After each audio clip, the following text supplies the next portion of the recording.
Palestinian hostage released with obvious torture scars. Western press ignores him. Notes from the edge of the narrative matrix. A Palestinian man who was held captive by Israel for over a year has been released with horrific scarring all over his body. The man, Mohammed Abu Tawili, told local media that the marks came from his captors pouring acid and other chemicals onto his skin in order to torture him.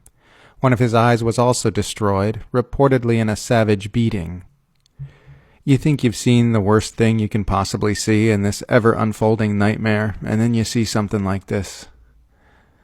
And, of course, the Western press has nothing to say about it. If an Israeli hostage were returned with these signs of torture, the entire Western political media class would demand that everyone in Gaza be exterminated with poison gas. But he's Palestinian, so they ignore him.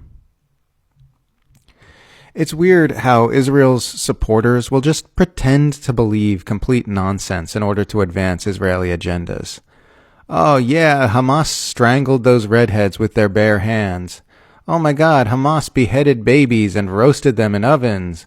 Oh no, Jeremy Corbyn is a Nazi. We totally believe these things. And what's even weirder is they expect you to pretend to believe they're not pretending. If you come out and say something like, okay, but surely nobody actually believes Hamas has been hiding in every hospital in Gaza, they'll flip out at you.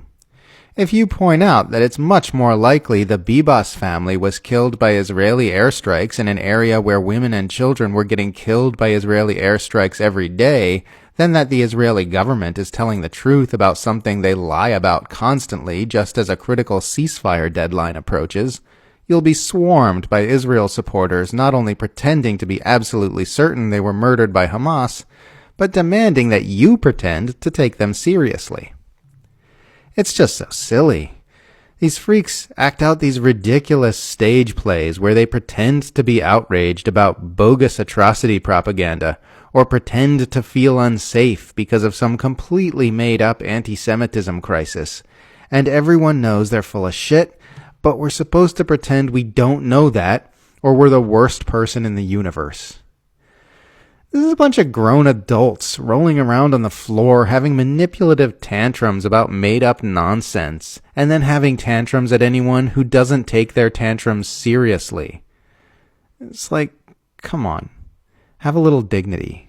Where is your self-respect? Is advancing Israeli information interests and facilitating foreign land grabs really worth debasing yourself like this? Just about the cringiest, most embarrassing thing I've ever witnessed. Oh, and a humble observation. If people protesting genocide and ethnic cleansing makes you feel unsafe, then perhaps you are the fucking problem. Jeff Bezos has just come right out and announced that he's making sweeping changes to the Washington Post's opinion pages, saying, "We are going to be writing every day in support and defense of two pillars, personal liberties and free markets." In other words, he's going to have his news outlet's opinion pages dominated by people arguing in support of unfettered capitalism. One of the richest people in the world bought one of the most influential newspapers in the world to turn it into an even bigger capitalist propaganda rag than it already was. After 4 years and 1 month observing how Trump supporters behave while their cult leader is in power, I can confidently say that they will justify anything their president does. Literally anything. They have a whole sequence of excuses they'll make, which they just flow through until they find one that makes sense to them. And justifying any ugly thing their president does, the excuses go as follows. 1. What Trump did is good. 2. If what Trump did is not good, then it was actually a brilliant strategic 4D chess maneuver designed to advance the greater good in the long term. 3. If no discernible good can come out of this in the long term, then he was just trolling. 4. If he wasn't just trolling, then the deep state made him do it. You can't just go against the deep state, you know. What kind of naive idiot are you?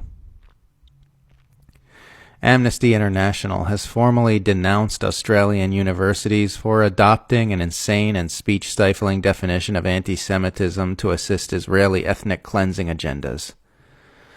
So at least that's something.